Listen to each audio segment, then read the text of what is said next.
I think it's always been capturing memories has been a big part of what I've enjoyed through doing it most of my life. Gives you a good excuse to get out and explore and look at things differently. Good incentive to actually just leave the house, especially after the last couple of years.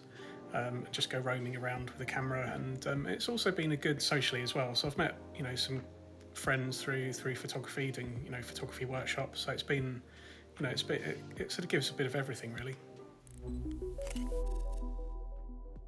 I like the sort of the pre-sunrise and post-sunset colours you get, and I hate getting up early, but I love just standing on London Bridge, for example, at 4 in the morning when it's completely dark, just waiting for that sort of pink glow to start and just see the new day start. It's always an amazing experience, not just to photograph it, but to experience it as well. And sometimes it can be over really quickly. A good sunrise can last a minute or less. And there's been times when I've caught really, really amazing sort of lovely pinks and purples and things and oranges in the sky.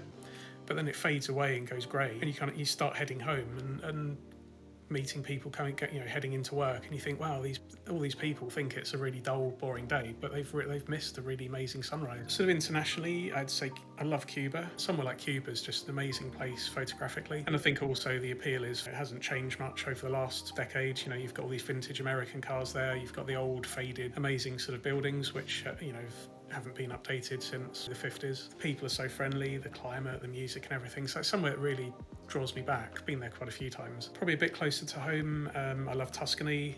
The scenery is amazing. I think you can see one of my shots above my head. One of my favourite shots of Tuscany I've taken. The climate's good, it's the food and the wine, what isn't there to love. And also recently I've been exploring some colder regions, because obviously, Tuscany, Cuba, they're all, both quite warm, nice, pleasant locations to go to. But this year I've been to Iceland for the first time, and Norway as well, which are completely different, and really, really enjoyed shooting those types of locations as well.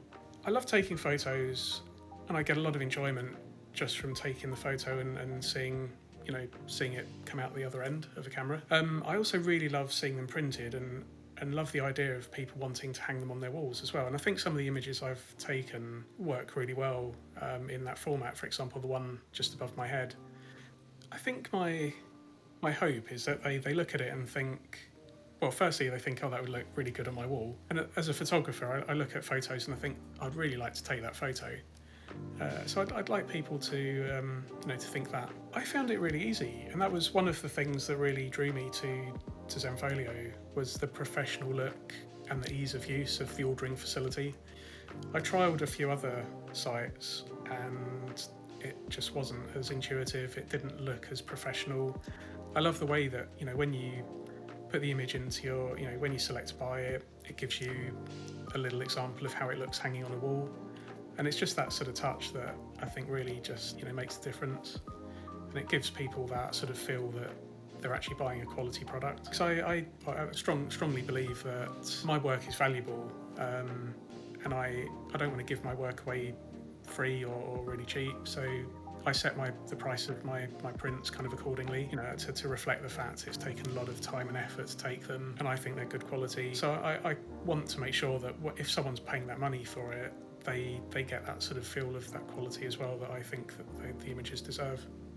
I'd say find what you enjoy. I remember talking to someone I used to know who was a professional, and I've always been an enthusiastic amateur, and he kind of said that because he did it as a job, he just didn't enjoy it. It was just a job to him, which I always thought was quite sad. Although I am obviously trying to make money by selling images, that's not the reason I do it.